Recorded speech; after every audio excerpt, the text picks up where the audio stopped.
Hello बच्चों, स्वागत है आपका अपने YouTube चैनल मां सरस्वती कोचिंग सेंटर में। तो आइए देखते हैं, जैसा कि इस समय हम लोगों का चल रहा है द्विघात समीकरण। और जो है द्विघात समीकरण में हम लोग पढ़ रहे हैं प्रश्नावली 4.1। तो आज की क्लास में देखिए हम लोग क्या पढ़ने वाले हैं। तो 4.1 में अभी तक जो है क्वेश्चन नंबर 1 में आप लोग पढ़ चुके हैं कि हमें जांच करनी थी कि जो दिया गया समीकरण है द्विघात समीकरण है या नहीं है। और आज हम स्टार्ट करते हैं क्वेश्चन नंबर 2। और क्वेश्चन नंबर 2 देखते हैं हमारा क्या है। निम्न स्थितियों को द्विघात समीकरणों के रूप में निरूपित कीजिए। ध्यान दीजिए, नीचे हमें कुछ क्वेश्चन दिए गए हैं, उन्हें हमें जो है द्विघात समीकरण के रूप में निरूपित करना है।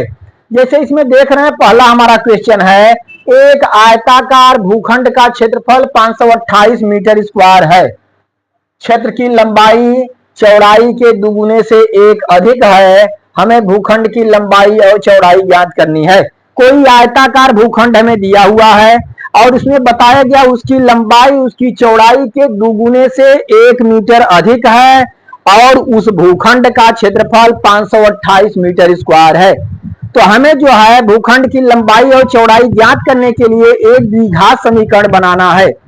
वही हमें द्विघात समीकरण कह रहा है, द्विघात समीकरण के रूप में निरूपित करना है। तो चलिए हम किस तरह से हल करते हैं। सबसे पहले हम मान लेंगे भाई,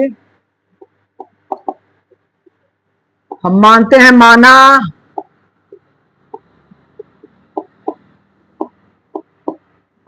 आयताकार भूखंड की चौड़ाई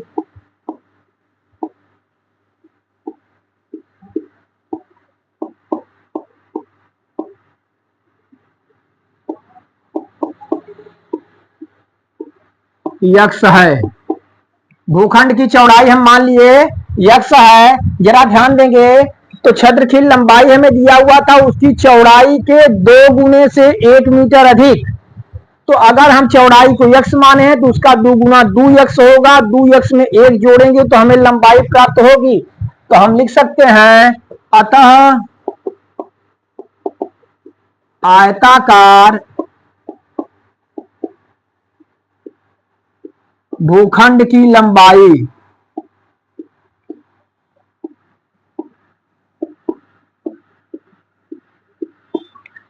उसकी चौड़ाई के 2 गुने से 1 मीटर अधिक है। अर्थात चौड़ाई हम मान लिए यक्स और इसका 2 गुना करेंगे और इसमें 1 जोड़ देंगे तो इस तरह से हमें लंबाई निकल के आ जाएगी। अब हम यक्स में 2 का गुणा कर रहे हैं तो 2 यक्स हुआ और प्लस 1।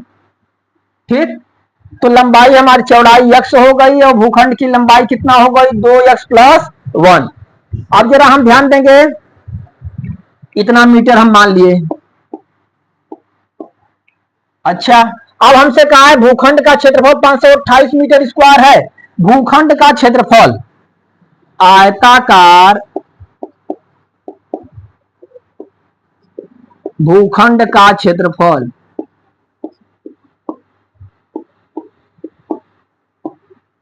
हमें दिया हुआ है 528 मीटर स्क्वायर।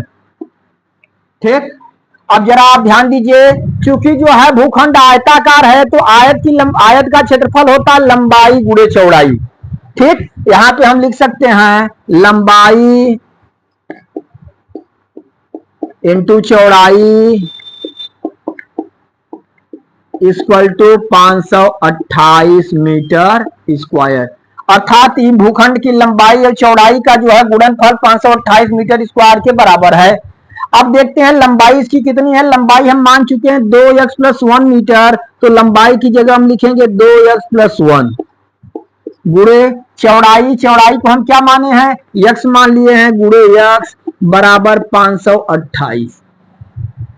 अब इसे ही हम हल कर देंगे, हमारा द्विघात समीकरण प्राप्त हो जाएगा। अब देखिए यक्स का गुणा आप 2 एक्स स्क्वायर में करते हैं, अरे 2 एक्स में करते हैं तो आएगा हमारा 2 एक्स स्क्वायर प्लस यक्स का गुणा 1 में करते हैं, एक्स एक का यक्स बराबर 528। ठीक, 528 हम बाईं तरफ लाएंगे, हम लिखेंगे 2 x square plus x minus 528 बराबर 0। इस तरह से हम देखते हैं कि यही हमें जो है द्विघात समीकरण प्राप्त हुआ। ठीक ना, फिर से आप एक बार देखते हैं। हम मान लिए हैं आयताकार भूखंड की चौड़ाई यक्स है। क्या मान लिए, यक्स है तो अतः आयताकार भूखंड की लंबाई, चूंकि लंबाई उसकी चौड़ाई के 2 गुने से 1 मीटर अधिक है, तो हम चौड़ाई x माने हैं, तो x में 2 का गुणा किए और प्लस 1 जोड़ दिए, अर्थात 2 का गुणा x में 2x प्लस 1 मीटर, हमें लंबाई प्राप्त हो गई। हमें दिया हुआ है आयताकार भूखंड का क्षेत्रफल दिया हुआ है 528 मीटर स्क्वायर। चूंकि आयताकार भूखंड है और आयत का क्षेत्रफल होता है लंबाई गुणे चौड़ाई, तो यहाँ पे हम लिखेंगे लंबाई गुणे चौड़ाई इक्वल टू 528 मीटर स्क्वायर। जैसा कि हम यहाँ मान लिए हैं, लंबाई को हम मान लिए हैं 2x प्लस 1, तो यहाँ पे हम रखेंगे 2x प्लस 1 इंटू चौड़ाई को मान लिए हैं x into x equal to 528। x का गुणा हम करते हैं 2x में तो 2x स्क्वायर, x का गुणा 1 में करते हैं x का x equal to 528। 2x square plus x 528 को हम बाईं तरफ ले जाएंगे, माइनस 528 इक्वल टू 0। इस तरह से यही हमारा द्विघात समीकरण प्राप्त हुआ और यही हमारा क्या है, उत्तर है। जैसा कि इसमें कहा गया था कि निम्न स्थितियों को द्विघात समीकरण के रूप में निरूपित कीजिए, तो यही हमारा द्विघात समीकरण निकल के आया। ठीक, शायद मैं आशा करता हूं आप लोगों को अच्छी तरह से समझ में आ गया होगा। और जितने भी बच्चे देख रहे हैं, अगर जो है ये सवाल आपको जो है ये क्वेश्चन सही ढंग से समझ में आए हों और अच्छे लगे हों, तो आप हमारे वीडियो को जो है लाइक करिए, अपने दोस्तों में जो है शेयर करिए, जिससे आपके मित्रों को भी जानकारी हो सके। और जो भी नए बच्चे हमारा वीडियो देख रहे हैं, हमारे चैनल को जो है सब्सक्राइब कर दें और बेल आइकन को दबा दें, जिससे जो है उन्हें भी समय समय पर नोटिफिकेशन मिलती रहे और अपना पढ़ाई जारी रखें। चलिए इसे नोट करिए।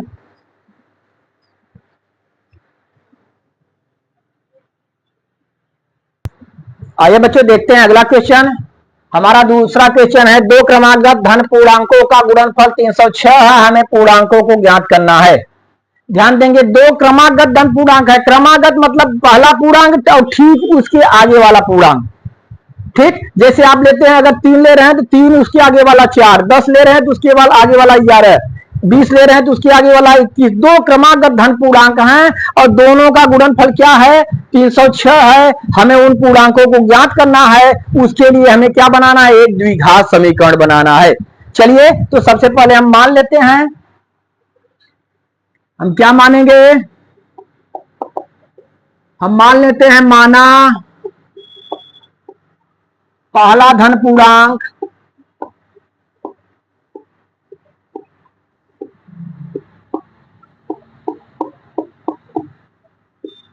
x है, पहला धन पूर्णांक x मान लिए हम, ठीक ना।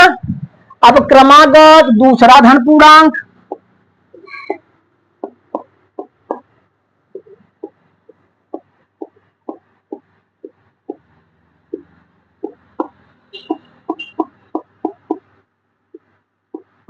हम बताए आपको कि क्रमागत अगर जो है अगला पूर्णांक लेंगे तो उससे एक आगे वाली संख्या होगी, उससे एक आगे वाली संख्या का मतलब उससे हमें उसमें एक जोड़ना पड़ेगा।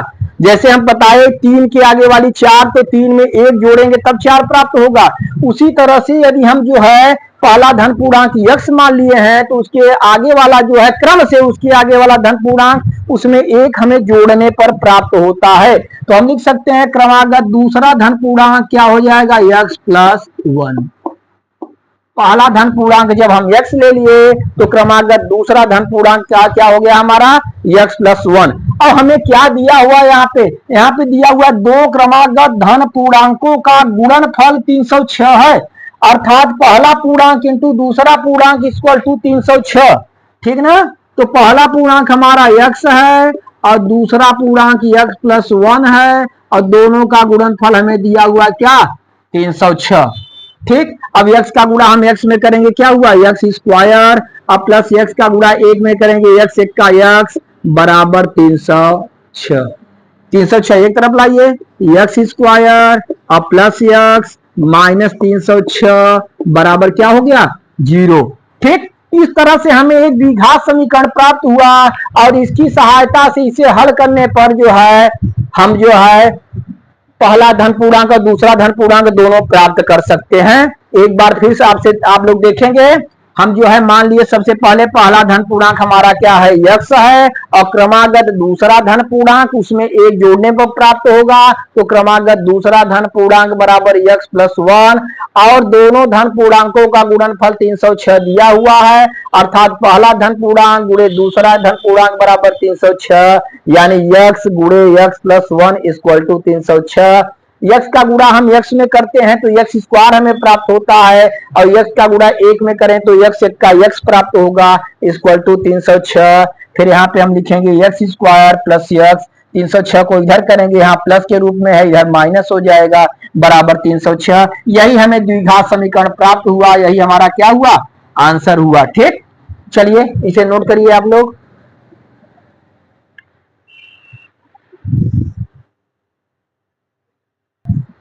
आइए बच्चों देखते हैं अगला क्वेश्चन। हमारा तीसरा क्वेश्चन है, रोहन की मां उससे 26 वर्ष बड़ी है, उनकी आयु का गुणनफल अब से 3 वर्ष पश्चात 360 हो जाएगी, हमें रोहन की वर्तमान आयु ज्ञात करनी है। देखिए यहाँ पे दिया गया है रोहन की मां है वह रोहन से 26 वर्ष बड़ी है। रोहन की मां उससे कितनी वर्ष बड़ी है, 26 वर्ष बड़ी है, और फिर आगे कहा जा रहा है कि उनकी आयु का गुणनफल 3 वर्ष पश्चात, 3 वर्ष के बाद जो है उनकी आयु का गुणनफल कितना हो जा रहा है, 360 हो जा रहा है, हमें रोहन की वर्तमान आयु ज्ञात करनी है। ठीक, तो देखिए किस तरह से हम लोग हल करेंगे।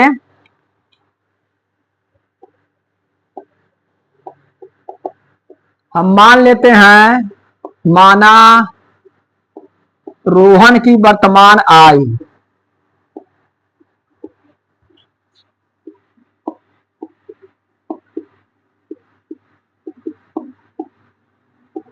यक्स वर्ष है।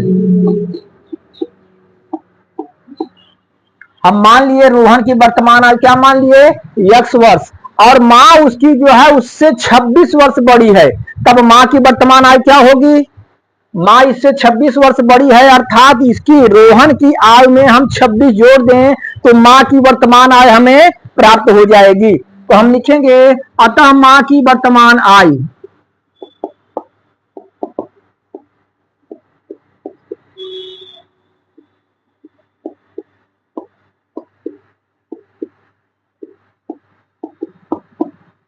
मां की वर्तमान आयु निकालने के लिए रोहन की वर्तमान आयु में हमें 26 जोड़ना पड़ेगा, क्योंकि जैसा कि हम जानते हैं कि रोहन की मां जो है उससे 26 वर्ष बड़ी है।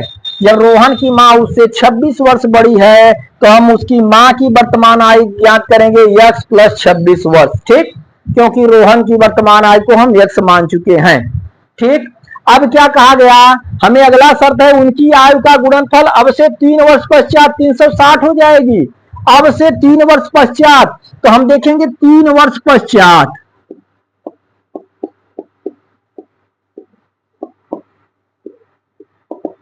तीन वर्ष पश्चात देखेंगे रोहन की आयु क्या होगी भाई,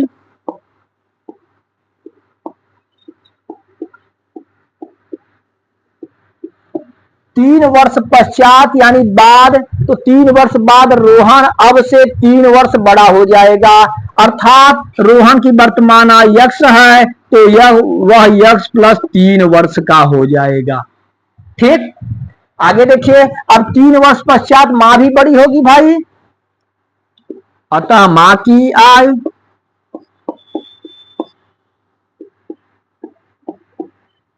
तो मां की वर्तमान आयु थी यक्स प्लस 26 वर्ष, कितना था, मां की वर्तमान आयु यक्स प्लस 26 वर्ष थी, तो मां भी 3 वर्ष बड़ी हो जाएगी। जब 3 वर्ष बड़ी हो जाएगी तो हम लिख सकते हैं यक्स प्लस 26 3 29 वर्ष, अर्थात जो है 3 वर्ष पश्चात जो है रोहन यक्स प्लस 3 वर्ष का हो जाएगा, और 3 वर्ष पश्चात मां यक्स प्लस 29 वर्ष की हो जाएगी। अब इसमें कहा गया है उनकी आयु का गुणनफल 3 वर्ष पश्चात, अब इन दोनों की आयु का गुणनफल कितना हो जा रहा है, 360 हो जा रहा है, कितना, 360 हो जा रहा है, जरा ध्यान देंगे। अब देखिए रोहन की वर्तमान आयु यक्स, हम यहां पे लिख सकते हैं प्रश्नानुसार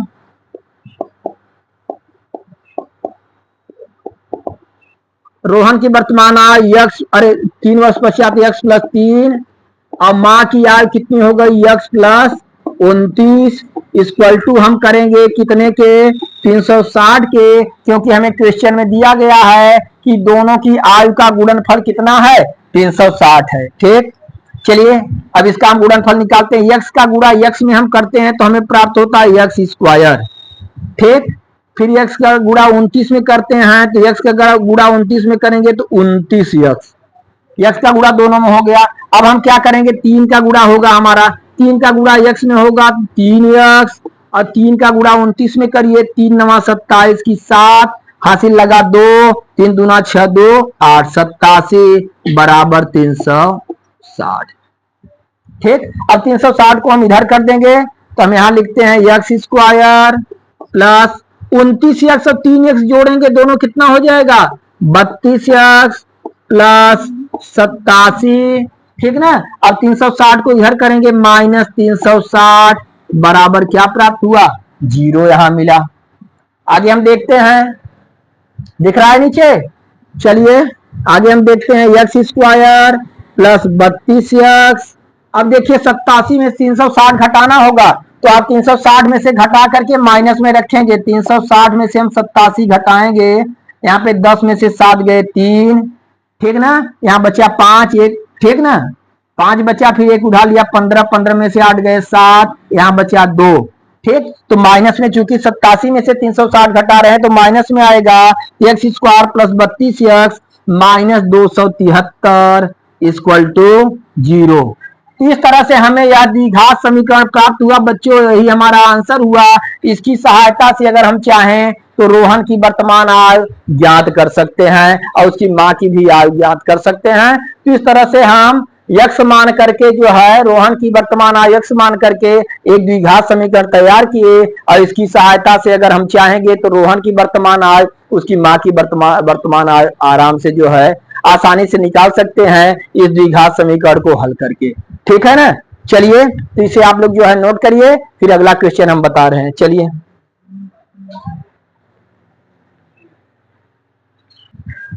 आइए बच्चों देखते हैं इसका चौथा क्वेश्चन। चौथा क्वेश्चन हमारा है, एक रेलगाड़ी 480 किलोमीटर की दूरी समान चाल से तय करती है।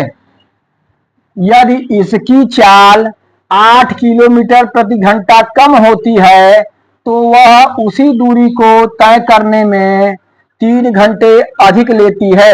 हमें रेलगाड़ी की चाल ज्ञात करनी है।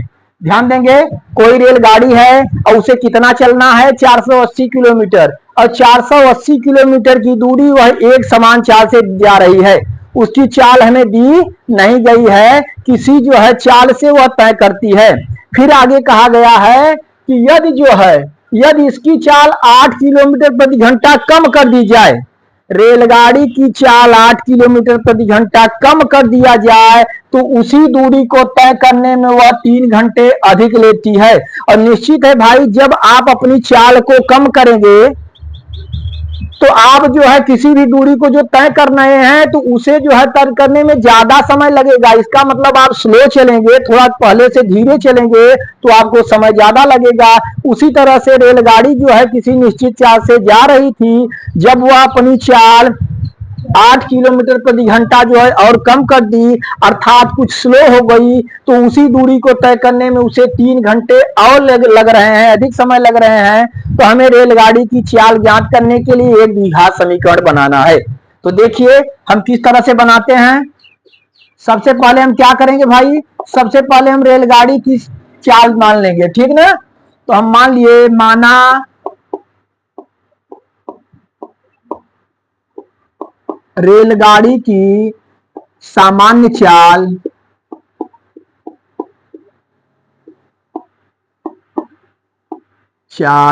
यक्स किलोमीटर प्रति घंटा है।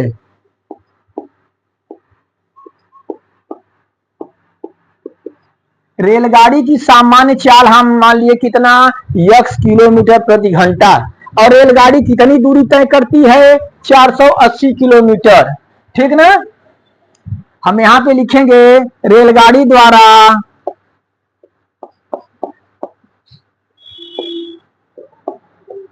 तय की गई दूरी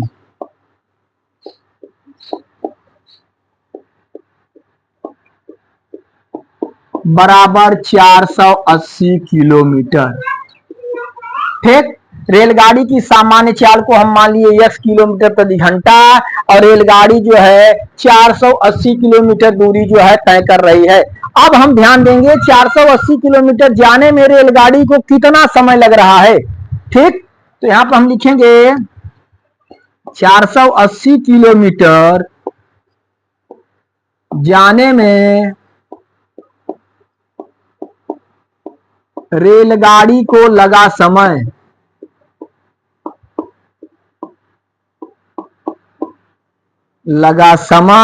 और समय का सूत्र होता है, समय बराबर होता है दूरी बटे चाल। समय बराबर क्या हुआ, दूरी बटे चाल। तो बराबर हमारा निकल के आया, दूरी था 480 किलोमीटर और चाल कितना था, हम मान लिए थे x किलोमीटर प्रति घंटा। अर्थात रेलगाड़ी को 480 किलोमीटर जाने में 480 बटे x घंटा समय जो है लग रहा है।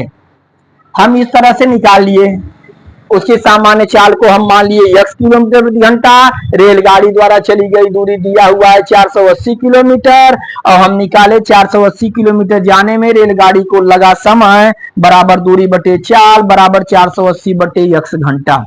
ठीक, अब देखिए आगे हम देखते हैं। आगे हमसे कहा गया है यदि इसकी चाल 8 किलोमीटर प्रति घंटा कम होती, ठीक, तो उसकी चाल जो है पहले से 8 किलोमीटर प्रति घंटा कम हो गई तो रेलगाड़ी की चाल में कमी, कितना कमी हुई भाई, 8 किलोमीटर प्रति घंटा। उसकी चाल में 8 किलोमीटर प्रति घंटा की क्या हो गई, कमी हो गई। तो जब 8 किलोमीटर प्रति घंटा की कमी हो गई और रेलगाड़ी हम माने हैं कि x किलोमीटर प्रति घंटा की चाल से जा रही थी, तो अब रेलगाड़ी की चाल क्या हो जाएगी। अब जरा यहां ध्यान देंगे हम लोग, हम यहां लिखेंगे अब रेलगाड़ी की चाल,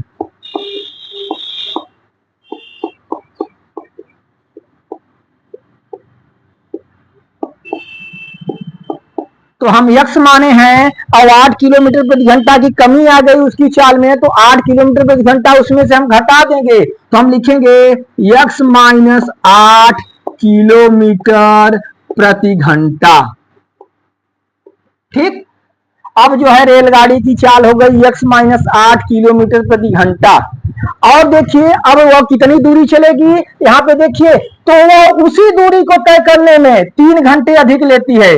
किस दूरी को, उसी दूरी को, उसी दूरी का मतलब जो दूरी उसने तय किया था पहले, तो कितना दूरी है 480। तो हम लिखेंगे दूरी बराबर 480 किलोमीटर। ध्यान देंगे आप, दूरी हम 480 किलोमीटर क्यों लिखे, क्योंकि सवाल में कहा गया था क्वेश्चन में कि जो है जब 8 किलोमीटर प्रति घंटा की कमी आ गई उसकी चाल में, तो वह उसी दूरी को तय करने में 3 घंटे अधिक लेती है। उसी दूरी को कह दिया, अर्थात जो पहले दूरी तय की गई थी, और पहले दूरी तय की गई थी कितना 480 किलोमीटर, तो दूरी हम लिख दिए 480 किलोमीटर। ठीक, अब देखेंगे 480 किलोमीटर जाने में 480 किलोमीटर जाने में रेलगाड़ी को लगा समय,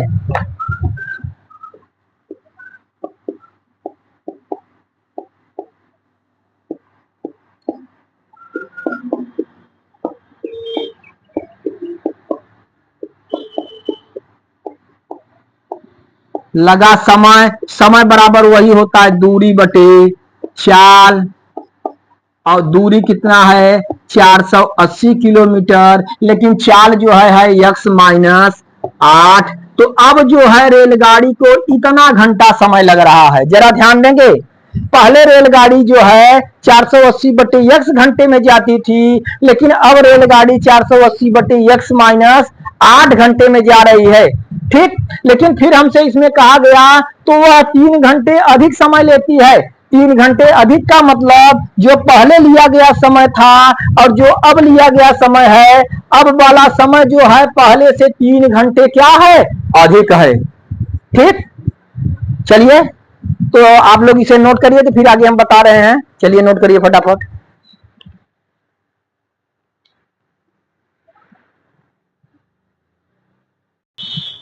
चलिए तो आगे देखते हैं।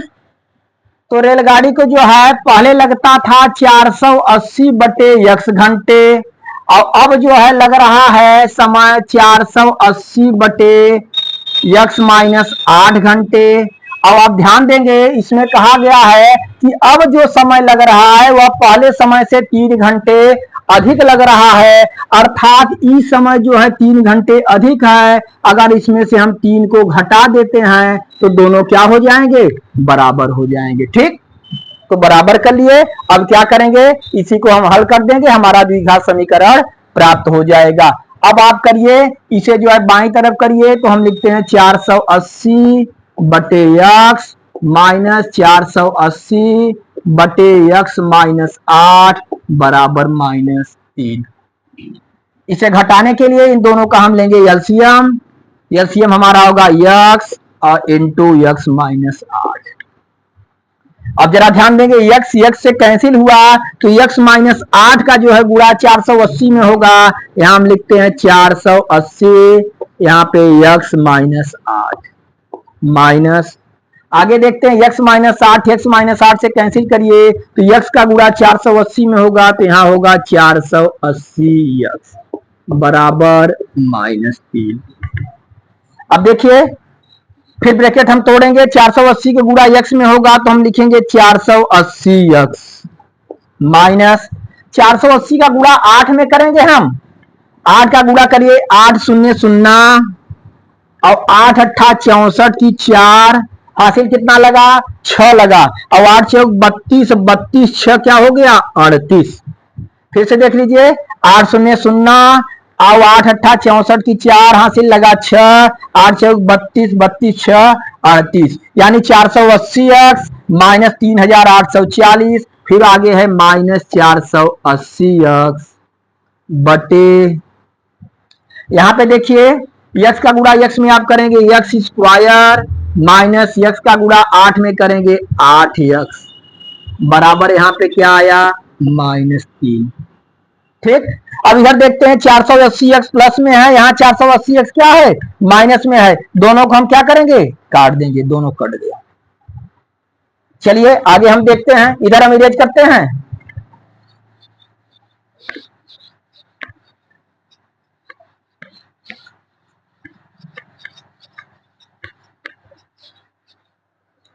चलिए अब हम देखते हैं, ऊपर बचा हमारा -3840, -3840 बटे नीचे x square minus 8x, x square minus 8x बराबर -3।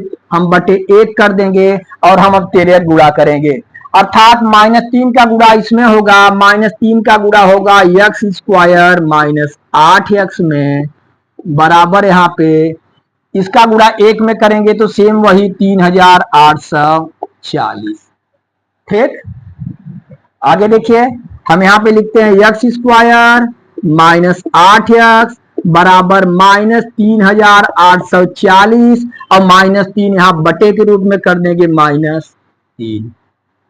फिर आगे x स्क्वायर माइनस 8x बराबर, जरा ध्यान देंगे, यहाँ पे माइनस माइनस से क्या हो गया, कैंसिल हुआ, खत्म। 3 का भाग हम देंगे तो 3 का भाग देंगे, देखिए 3 एक्का 3, यहाँ पे फिर 3 दूना 6, 2 बचा, यहाँ 4 है, 3 अठे 24, हम 0 बढ़ा दिए, पूरा काट दिए, अर्थात हमारा आया 1280। तो x स्क्वायर माइनस 8x बराबर -3840 को हम -3 से डिवाइड किए, माइनस माइनस से कैंसिल हुआ तो 3840 को 3 से डिवाइड कर दिए, 1280। तो x स्क्वायर माइनस 8x बराबर 1280। इसे हम लिख सकते हैं x स्क्वायर माइनस 8x, 1200 इससे इधर लाएंगे -1280 इक्वल टू क्या हुआ, 0। ठीक, इस तरह से जो है हमें एक द्विघात समीकरण प्राप्त हुआ और इसकी सहायता से हम रेलगाड़ी की सामान्य चाल ज्ञात कर सकते हैं। ठीक ना, केवल हमें जो है इन सब क्वेश्चन में केवल कहा गया है कि जो भी समस्या हमें दी गई है या जो भी स्थितियां दी गई है उन्हें द्विघात समीकरण के रूप में निरूपित करना है, हमें हल नहीं करना है। लेकिन जो है उसे ज्ञात करने के लिए, जैसे इसमें रेलगाड़ी की सामान्य चाल हमें ज्ञात करनी है, उसके लिए हमें एक द्विघात समीकरण बनाना है। इस तरह से द्विघात समीकरण बन गया हमारा x square minus 8x minus 1280 equal to 0। तो इस तरह से आप देखें कि पहले क्वेश्चन में आप जांच किए कि जो है जो भी है दिया गया द्विघात समीकरण है या नहीं है, जांच किए, और दूसरे क्वेश्चन में आप जो है द्विघात समीकरण बनाए, द्विघात समीकरण बनाना भी देख लिए। अब चलिए जो है 4.1 आपका पूरा कंप्लीट हुआ। अब जो है अगली प्रश्नावली में आप जो है द्विघात समीकरणों को हल करना सीखेंगे। चलिए तो आप यहां तक क्लियर करिए और निरंतर जो है अभ्यास करते रहिए। चलिए।